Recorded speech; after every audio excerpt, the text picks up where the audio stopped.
What do you think I'm running here? A summer camp for dreamers? Douglas tore the pages from my notebook and crumpled them in his fist.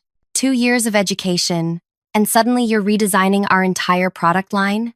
This isn't innovation, Hannah. It's garbage. He dropped the wadded papers into the trash bin beside my desk, making deliberate eye contact as each one fell. Behind him, Gwen and Patrick pretended to focus on their monitors, but I could see the slight curl of their lips, the shared glances. The cleaning solution assignment was simple. Douglas continued, voice lowered but perfectly audible to everyone. Test the existing formula against competitors. Period. Not, whatever, amateur chemistry experiment you've concocted here. He tapped the bin with his foot. Stay in your lane or find another job. Plenty of 40-somethings would kill for your position. The heat crawled up my neck as I nodded, unable to speak. 6 months of early mornings and late nights, documenting how our standard cleaner created a unique reaction with certain plastic compounds. Gone. Douglas straightened his tie, satisfied with my silence. Team, meeting in 10. Bring the competitor analysis reports. The real ones. As the lab emptied, I stared at my crumpled research in the trash. What stung most wasn't the humiliation or wasted work. It was that I'd discovered something genuinely valuable. Something that could transform how we handled plastic waste. But in Douglas's kingdom, ideas only mattered if they were his. Before we go any further, thank you for spending time with my story today. Drop a comment letting me know where you're listening from. I'd love to know who's keeping me company through this mess. My name is Hannah Pierce. At 42, I was the oldest entry-level lab technician at True Green Solutions. Not the career trajectory I'd planned. My doctorate in chemical engineering should have put me in a senior research position somewhere prestigious. Instead, after my previous company collapsed and 3 promising interviews ended with, "We're looking for someone who'll grow with us long-term," I landed here, testing cleaning products, running basic analyses, being grateful. The first month, I kept my head down, learned the equipment, memorized procedures, stayed late to organize supply cabinets nobody else bothered with. Douglas seemed pleased enough, in his distracted way. He'd been at the company 15 years, rising from sales to somehow heading research and development despite no formal science background. "Know what matters more than degrees," he told me during orientation, gesturing to his office. "Understanding what executives actually want. Nobody cares about chemical bonds. They care about quarterly profits." I nodded along. Didn't mention my publications or patents from my previous job. Those belonged to a different life. Then came the day I noticed something unusual. A test batch of our standard cleaner had been mixed incorrectly, too much of an acidic compound. When I wiped it up, the plastic sample container began breaking down in a way I'd never seen before. Not melting exactly, decomposing, returning to individual polymers. After work, I stayed to investigate. The compound wasn't corrosive to skin or harmful to breathe, just uniquely effective against certain plastics. I began keeping a separate notebook, documenting tests with different plastic types, concentrations, temperatures. For 6 months, I worked on it secretly. Arrived at 6 a.m. when the building was empty, used minimal supplies, documented everything meticulously. The potential was enormous. A non-toxic compound that could break down plastic waste without harmful byproducts. I made the mistake of growing confident, started testing during lunch breaks, left my notebook out one evening. That's when Douglas noticed. The week after he trashed my research, everything changed. An email announced the CEO would visit with potential investors. Something about a green initiative and sustainability partnerships. Nobody knew details, but the upper floors buzzed with activity. I was inventorying cleaning supplies when I overheard Douglas in the hallway, speaking excitedly on his phone. Yes, completely biodegradable, revolutionary approach to plastic waste. Been developing it right under everyone's noses. Perfect timing with these investors. My stomach twisted. He couldn't be talking about my research. He'd thrown it away, called it garbage. That afternoon, I watched him rush between departments, collecting reports, summoning team leaders for impromptu meetings. He didn't glance my way once. Danny from accounting stopped by my station. "You hear about the big shots coming tomorrow? Word is, they're ready to drop serious money on some environmental breakthrough." "Any idea what kind?" I asked casually. "Something about plastic decomposition," she shrugged. Douglas has been strutting around like he personally saved the planet. That night, I couldn't sleep. 6 months of work, dismissed, then possibly stolen. But without proof, what could I do? My original notes were gone. The samples I'd kept at home weren't enough to establish primacy. Morning arrived with unusual commotion. Security directed visitors to conference rooms. Staff wore their Friday best on a Tuesday. At 9 a.m. sharp, CEO Julian Gray and 3 impeccably dressed investors toured the building. I watched from my corner as Douglas guided them, pointing out equipment and processes with unearned authority. "We'll see the demonstration in Lab 3, he announced, leading them toward my department. I followed at a distance, heart racing. Through the glass walls, I watched Douglas gesture expansively, describing something that made the investors nod appreciatively. Then he moved toward the testing station, my testing station, and picked up a vial of what looked suspiciously like my formula. The breakthrough came when the lab door opened. Len, the night janitor, stepped in alongside a younger woman with intelligent eyes and a questioning expression. Behind them stood Julian Gray. "Sorry to interrupt," the CEO said, "but Dr. Zhang has some questions about the compound." Douglas froze, vial suspended midair. "Dr. Zhang? Environmental chemist," the woman said, extending her hand. "My father showed me samples he found while cleaning. I analyzed them last week and contacted Mr. Gray immediately. The decomposition properties are remarkable." "Samples," Douglas repeated, his confident smile slipping. "From the testing station trash," Len clarified. "Been watching someone work late for months. Seemed important, so when I saw the formulas tossed out, I grabbed them." The CEO turned to Douglas. "I assumed you'd fill me in on this project yesterday, when I mentioned investors. Strange, you didn't." "I was compiling comprehensive data," Douglas stammered. "Wanted the complete picture before." "Who's the primary researcher?" Dr. Zhang interrupted, scanning the lab. Her eyes settled on me, hovering by the doorway. "Was it you?" The notes had a distinctive handwriting. Every head turned. Douglas's face tightened as the CEO motioned me forward. "You work in this department?" Julian asked. "Yes, sir. Hannah Pierce. And did you create this formula?" I felt Douglas's gaze burning into me. 6 months of dismissal and derision weighed against this moment of recognition. "I discovered the reaction accidentally," I said carefully, "and have been documenting variations for the past 6 months." "Where's your research now?" Dr. Zhang asked. "I'd like to review your methodology." The room went perfectly still. Douglas's knuckles whitened around the vial. "My notes were discarded," I said, looking directly at him. "Last Tuesday afternoon." The CEO's eyebrows rose. "Discarded? Why would groundbreaking research be thrown away?" Before Douglas could speak, Len stepped forward. "I saved most of the pages. Thought they might be important. They're in my locker." I watched Douglas's carefully constructed world begin to crumble. His smile vanished. His shoulders stiffened. For the first time since I'd known him, he looked afraid. "Mr. Gray," he began, "there seems to be a misunderstanding." "The security cameras," Gwen suddenly said from her workstation. Every head turned toward her. She flushed but continued. "They would show, they record everything in the labs. For intellectual property protection." Julian Gray's expression hardened. "Indeed they do. Let's review that footage immediately. Dr. Zhang, would you accompany us? And Miss Pierce, we'll need you as well." As they led me out, Douglas caught my arm. "You need me," he hissed under his breath. "This isn't how the game is played." I pulled away, following the CEO toward the security office, aware that whatever happened next would permanently change everything. The research they were so excited about, my biodegradable plastic solution, could be worth far more than my job, and Douglas knew it. What I didn't know was whether the truth would matter enough to overcome his years of influence and careful relationship building, or whether standing up now would just mark me as trouble, slamming even more doors in my face. But as we walked, Dr. Zhang fell in step beside me.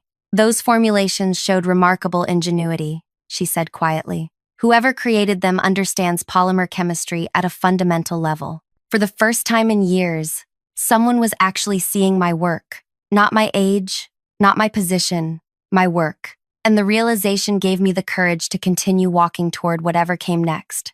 The security office was surprisingly small.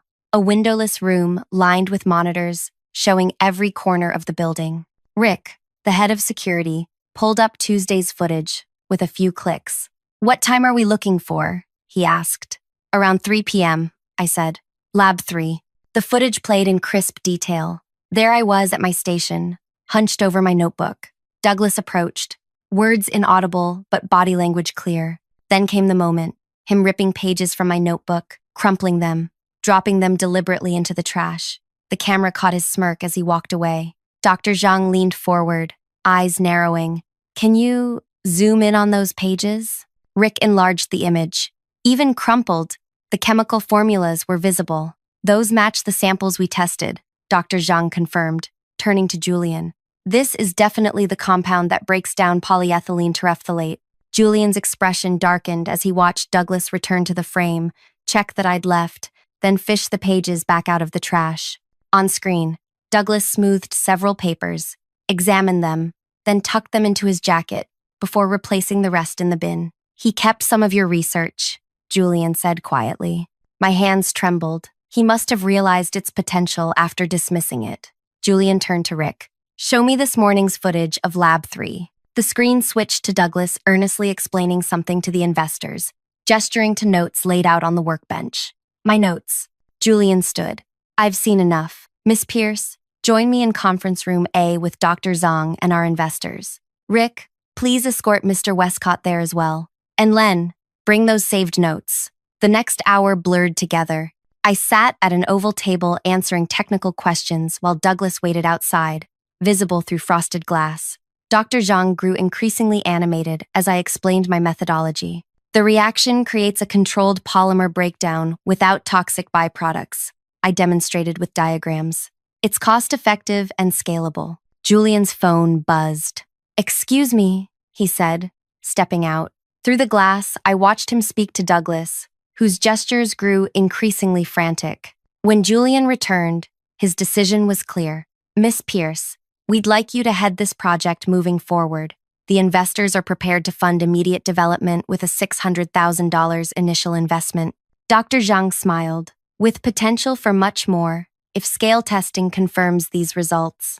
"But I'm just a lab tech," I said, "with a doctorate in chemical engineering and what appears to be a groundbreaking discovery." Julian replied, scanning my personnel file.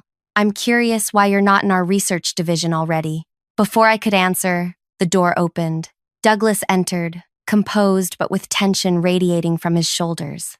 "Julian, a word?" His voice was professionally smooth, but his eyes darted nervously. "Actually, I think we need group clarity," Julian replied.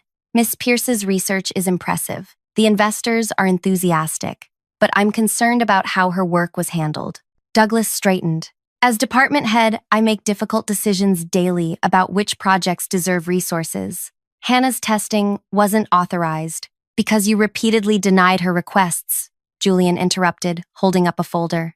"I've reviewed 6 months of departmental communications. She followed protocol. You blocked her." The air in the room changed. Douglas's carefully cultivated image of competent leadership cracked visibly. "I've organized an all-hands meeting tomorrow," Julian continued.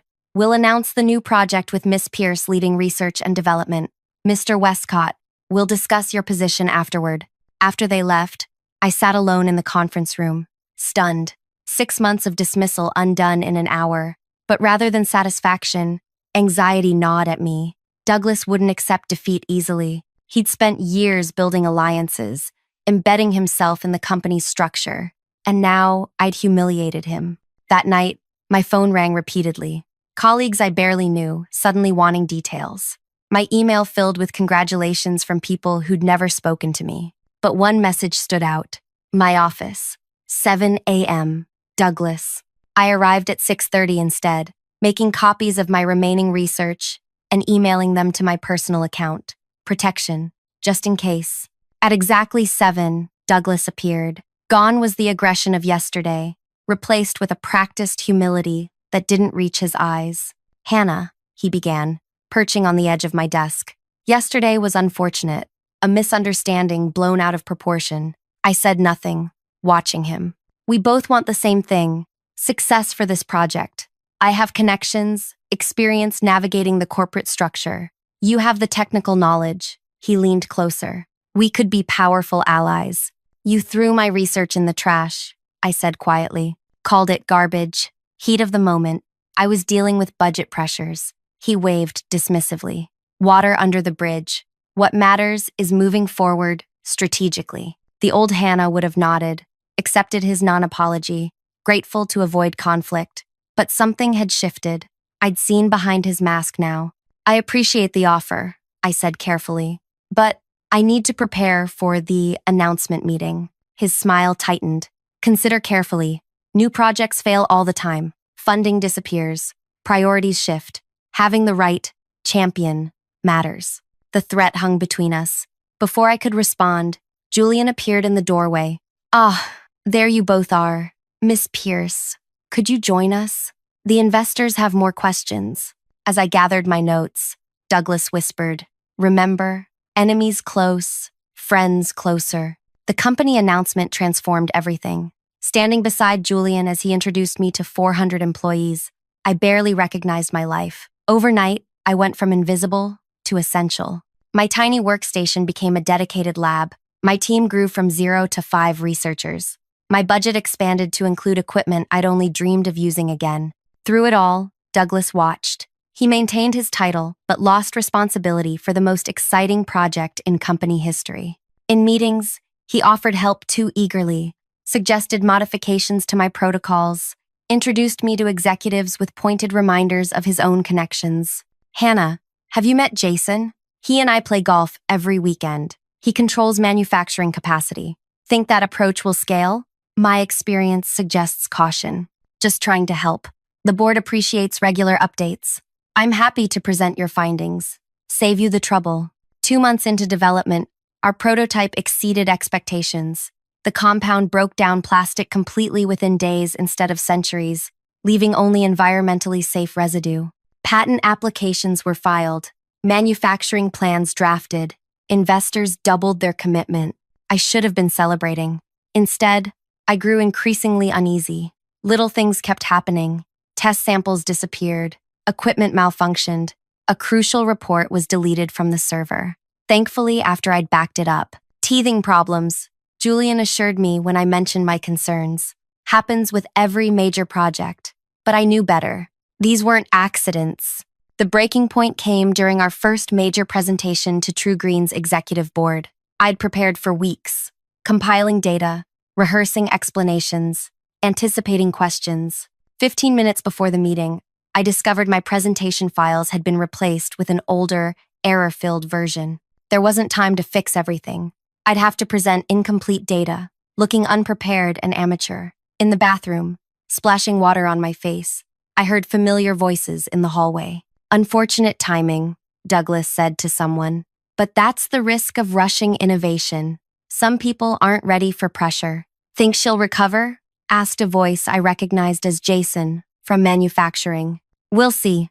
I've kept detailed records of the project's actual progress, just in case the board needs. Context. Their footsteps faded. I leaned against the wall, heart racing. This wasn't just sabotage. It was calculated destruction. Douglas wasn't trying to regain control. He was ensuring that if he couldn't have the project, neither could I. I had 15 minutes to save my reputation and possibly my career. With shaking hands, I called Dr. Zhang. I need every test result you've documented. Right now. It's an emergency. She didn't question me, just started sending files. I pieced together what I could, filling gaps from memory. As board members filed into the conference room, I made a decision that would change everything. I wasn't presenting the expected technical briefing. Instead, I would show them something far more valuable, the truth. Douglas sat at the far end of the table, notepad ready, a slight smile playing across his lips. He nodded encouragingly as Julian introduced me, the perfect, supportive colleague, ready to step in when I failed. I connected my laptop, took a deep breath, and began. Today, I'd like to show you something different than what's on the agenda, I said. Instead of just our progress, I want to reveal how innovation actually happens and how easily it can be destroyed. I pulled up side-by-side timelines. My original research dates alongside Douglas's department records, security footage showing missing equipment being moved, server logs documenting file changes. Douglas's smirk slowly disappeared as he realized what was happening. Innovation requires truth, I continued. And the truth is, this project has succeeded despite systematic efforts to undermine it. Board members exchanged glances. Julian leaned forward, brow furrowed. Douglas's face drained of color. Miss Pierce, the board chair interrupted. These are serious accusations, with evidence supporting everyone, I replied, clicking to the next slide, including this morning's sabotage of my presentation files. Douglas stood abruptly. This is ridiculous. She's paranoid, feeling overwhelmed. The server logs don't lie, I said quietly. They show exactly who accessed and modified my files at 8:43 this morning. The room fell silent. Douglas remained standing, caught between fight and flight. I don't present this to assign blame, I continued, softening my tone, but to illustrate a critical point about our company culture. Breakthrough innovation doesn't thrive in environments where people fear taking credit or losing position. It grows where ideas matter more than egos. For 3 hours, the board questioned us both, examined evidence, reviewed my actual research progress. When they finished, Julian asked us to wait outside while they deliberated. In the hallway, Douglas finally dropped his mask. You've made a terrible mistake, he whispered, standing too close. Even if they believe you, no one likes a whistleblower. You'll be that difficult woman who couldn't play nicely. Every future accomplishment will be questioned. He might have been right, but I'd spent too long being invisible, watching others take credit for work they didn't respect. Whatever came next, I wouldn't go back to that life. The boardroom door opened. Julian beckoned us both inside. We've reached several decisions, the chair announced. First, the plastic decomposition project will continue under Miss Pierce's leadership with expanded funding.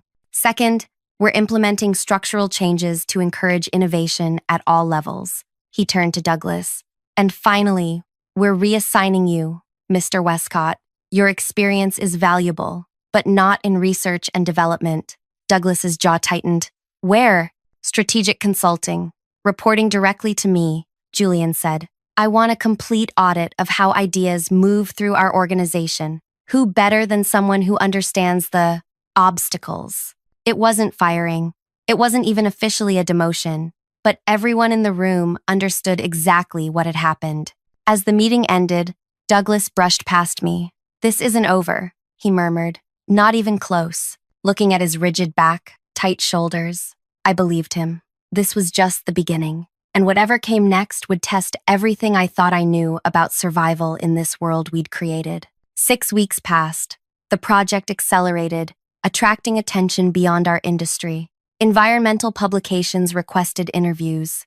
Competitor stocks fluctuated whenever we announced progress. My team expanded to 12 researchers across 2 labs. On paper, everything was perfect. Reality told a different story. Douglas had transformed. Gone was the openly dismissive boss, replaced by someone far more dangerous, a man playing the long game. He attended every meeting, offering insightful comments and supportive nods. Executives who'd known him for years saw a reformed team player. Only I recognized the calculation behind his cooperative smile. Impressive progress, Hannah, he'd say in front of others. Let me know how I can support you. Then somehow investors would receive misleading information about production timelines. Equipment we needed would be delayed for budget reconsideration. Key personnel would be temporarily reassigned to urgent projects. Nothing traceable, nothing provable, just constant, invisible friction. Julian visited the lab regularly, impressed by our advances, despite the obstacles. The board is discussing commercial applications, he told me one afternoon. They're thinking beyond cleaning products now. Waste management systems, recycling centers, environmental remediation. That's bigger than I expected, I admitted. Much bigger, he agreed. Which is why they're bringing in someone to handle the business development side. You'll still lead research, but they want experienced hands managing market strategy. Something in his tone made me uneasy. Julian hesitated. Douglas has relationships with the distributors we'd need. The board feels... No, the word escaped before I could stop it. Julian, he's been sabotaging us from day one. If you give him any control... It's not control, it's partnership, Julian said firmly. And the decision's made. We announce next week. That night, I couldn't sleep. Everything I'd built was being handed back to the person who'd thrown it away. Douglas wouldn't rest until he'd reclaimed complete ownership, erasing my contribution entirely. The next morning, Gwen caught me before I reached the lab. Emergency meeting in conference room B. Now, inside, my entire team sat stone-faced around the table. Patrick pushed a tablet toward me. On screen was an internal memo about organizational restructuring for market preparation. "They're splitting the project," he said. "Research stays with you, but everything else, funding decisions, production planning, external communications, goes to Douglas's new Strategic Development Division." I scanned the document, nausea building. This isn't partnership, it's dismantling. "There's more," Aaron said quietly.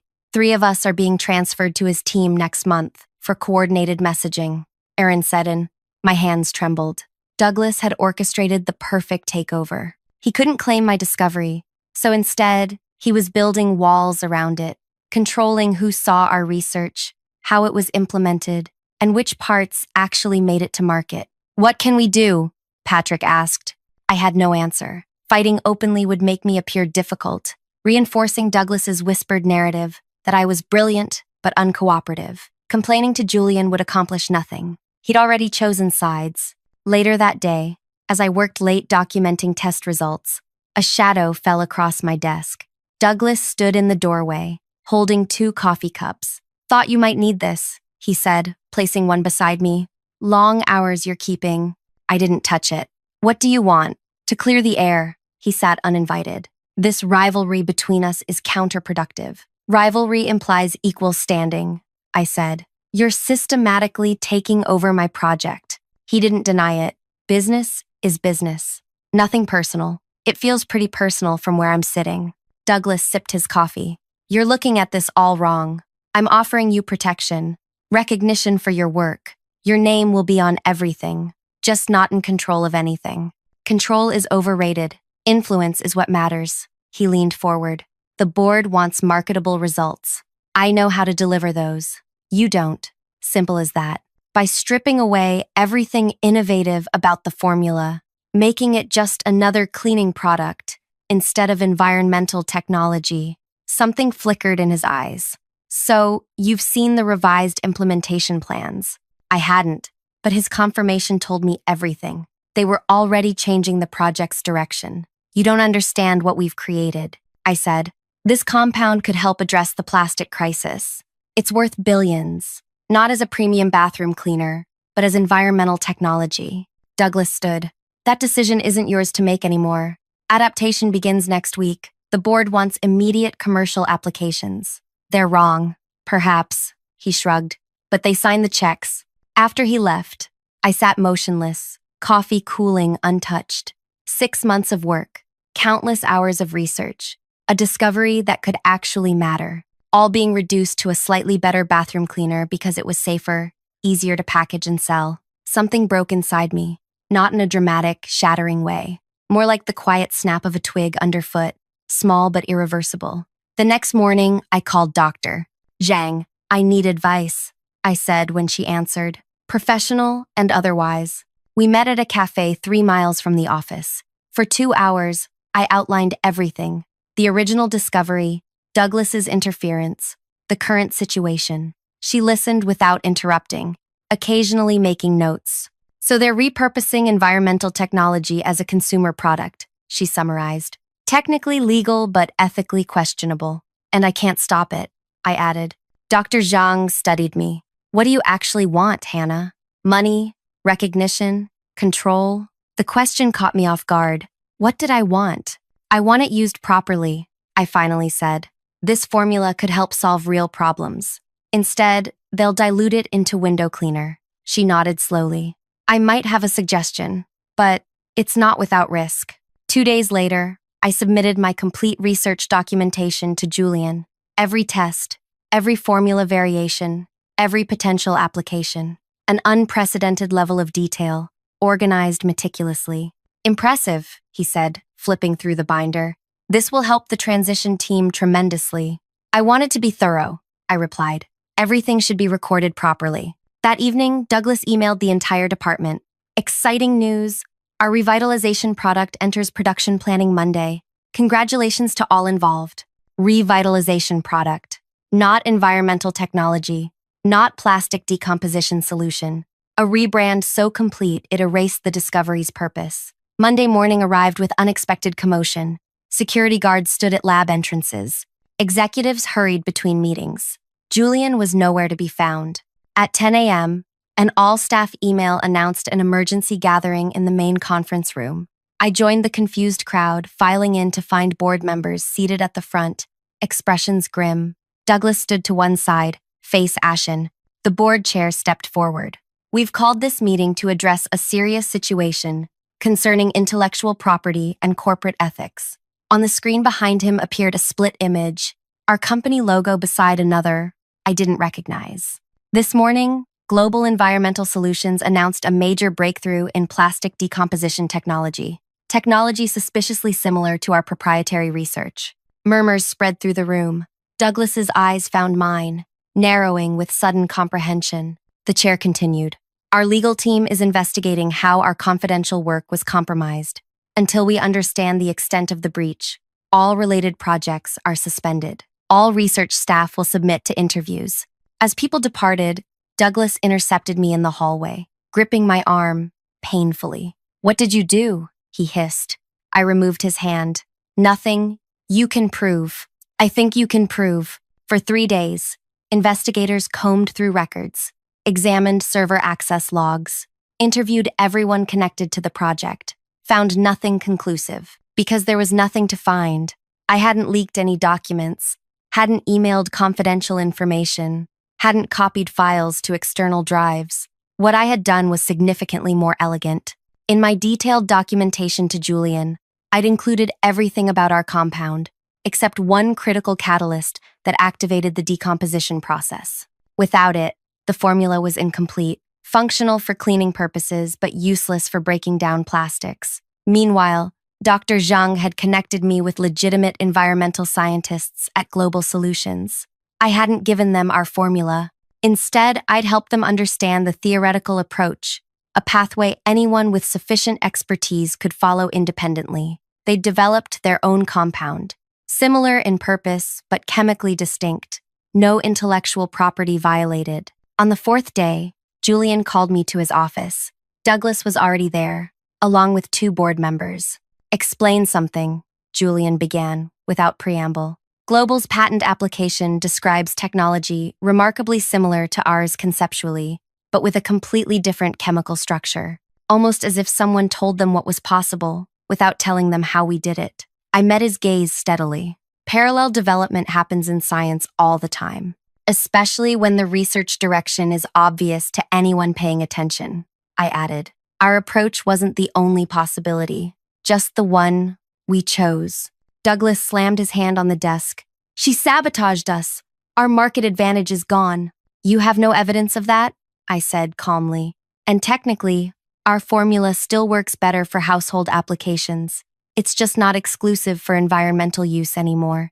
The implications hung in the air. Our company could still produce consumer cleaning products as planned, but the larger environmental market, the billion-dollar opportunity, would now be competitive. With Global Solutions already publicizing their commitment to environmental applications rather than consumer products. Exactly the direction Douglas had rejected. You've destroyed shareholder value, one board member said quietly. I've ensured the technology will be used as intended, I corrected. By someone. They fired me that afternoon, escorted me out with a severance agreement and confidentiality clause. No references, no acknowledgement of my contribution. 6 weeks later, Global Solutions announced they were hiring me as Director of Environmental Applications. Douglas's bathroom cleaner launched the same month to modest sales. The stock dropped 15%. 2 quarters after that, our formula's incomplete nature became apparent.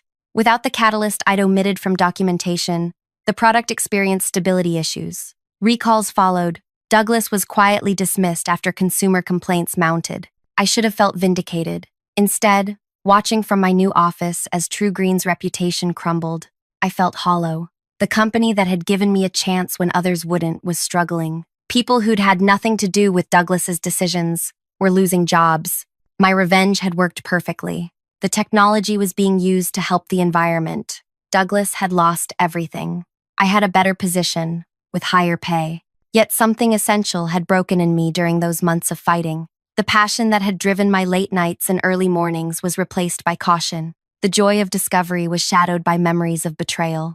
Yes, I'd won, but victory tasted nothing like I'd imagined. Dr. Zhang found me working late one evening, 6 months into my new role. The Indonesia implementation is impressive, she said, reviewing my projections. This technology will remove thousands of tons of plastic waste annually. That's the goal, I replied. She studied me. You don't seem satisfied. I stared at the report spread across my desk. I thought justice would feel different. Justice and revenge aren't the same thing, she said gently. One heals, the other just creates new wounds. I think about that often now, how in fighting monsters, we risk becoming them. How victory can feel like loss when it comes at the cost of your own humanity. My name is etched on patents that are changing the world. My former company has been acquired for pennies on the dollar, and Douglas works at a regional distributor, his reputation permanently stained. I got everything I thought I wanted, and lost something irreplaceable in the process. If you've stayed with me through this story, I hope you'll take a moment to reflect on your own battles. Comment below about a time when winning didn't feel like you expected. Subscribe if my journey resonated with you. And remember, in the war to protect what matters, guard your spirit as carefully as your ideas. Some victories aren't worth their price.